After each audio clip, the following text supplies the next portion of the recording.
I want to move over and talk about DCP delivery efficiencies and satellite and other forms of delivery now. As a content distributor, I can tell you, as a content distributor, I can tell you that Sony Pictures continues to look for new ways to reduce our cost of distribution through greater economies of scale, through lower cost of delivery platforms, and it's getting harder and harder because filmmakers are always pushing the envelope with more technically challenging movies and later deliveries. So I think purely electronic models, from our perspective, are going to win out in the long term in most markets. There'll be some exceptions to that, of course. But Joe, can you maybe talk about, satellite has long sort of promised the possibility of a pan-regional delivery across multiple territories using the same picture file, but using maybe different language files. And now that DC-DC is a reality in North America or the US, how far is the rest of the world behind on satellite delivery? I don't know if I can speak to how far they are behind on satellite delivery. I think it's really that the benefit of satellite, as you mentioned, is being able to have that footprint. What makes it cost effective is being able to go across multiple regions where you get enough of a footprint that allows for the economies of it to be as good or better than hard drive. The other kind of challenging notion is that things can become completely electronic, and while they can technologically, I think from a financial perspective, there's always going to be a hybrid of using hard drive backups, because we have the ability to build out networks that have that kind of reliability where you could have failover, where you could have multiple dishes. It's not that we technologically don't have that capability, it's just that once you start getting that kind of redundancy built into any kind of electronic system, it becomes financially unviable. So there'll always be this hybrid of, at least backing it up and having kind of a single thread and a very reliable electronic network.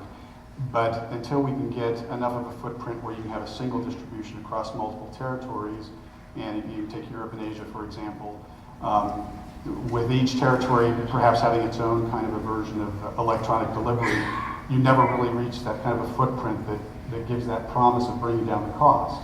Now, we're also looking at terrestrial as well. And both of these models, the challenge is that there's a lot of cost built into this infrastructure. It's like the telecoms in the 90s. You build all of this infrastructure hoping that people are going to come and use it. But it's a pretty big risk and a gamble to take that, knowing that there are disruptive technologies maybe on the horizon for doing that. So I think, capability of doing it, it's here today. We can do it technologically. It's a matter of stepping up to the plate and having the right kind of financial model and risk management to be able to do it without putting somebody under financially. And we need territories to kind of cooperate and consolidate. And that's, you can't force that from a vendor perspective.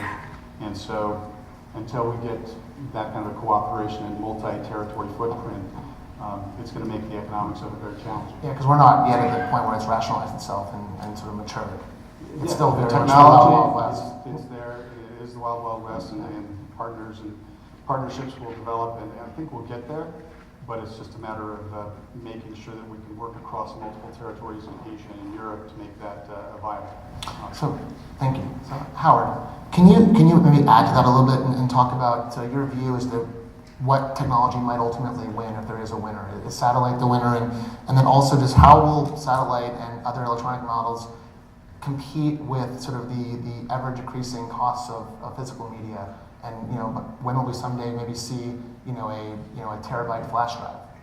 Yeah, so there's a lot of things happening, sort of opposing forces, and you make advancements in one direction, but then there's something that goes against it to prevent it from really being fully realized. So on the satellite side, you have this opportunity to multicast, bang out a big package that would have all the languages for all the countries, and you can have this great scale model to distribute cost effectively to Europe.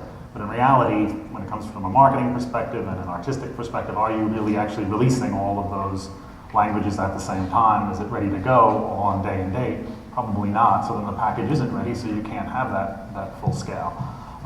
In the case of 3D, a lot of the subtitles are actually burned in onto the show itself, so you can't have that broadcast of the same package because it's different for each, and you can't just add in the language on top. It just doesn't work that way. On the hard drive side, it is pretty cheap and cost effective, and it seems like it's getting better, but then the packages get bigger because of high frame rates and new sound, 3D spatial sound systems, so that makes the package even bigger all over again. So you're always kind of chasing your tail to try and make that happen. When I'm out in Europe talking to exhibitors trying to come up with a solution, in this industry, we have probably some of the best negotiators in the world. So you have infrastructure companies who are ready to come and put their investment in to try and build this pipe off their own back with the idea that they'll make money over time. But when you come to somebody in this industry on either side and say, look, I'm going to give you something for free, they say, well, then how much are you going to pay me to take it? So you're always trying to chase the economic model that makes sense. And you know, Scott, you're one of them as well. So.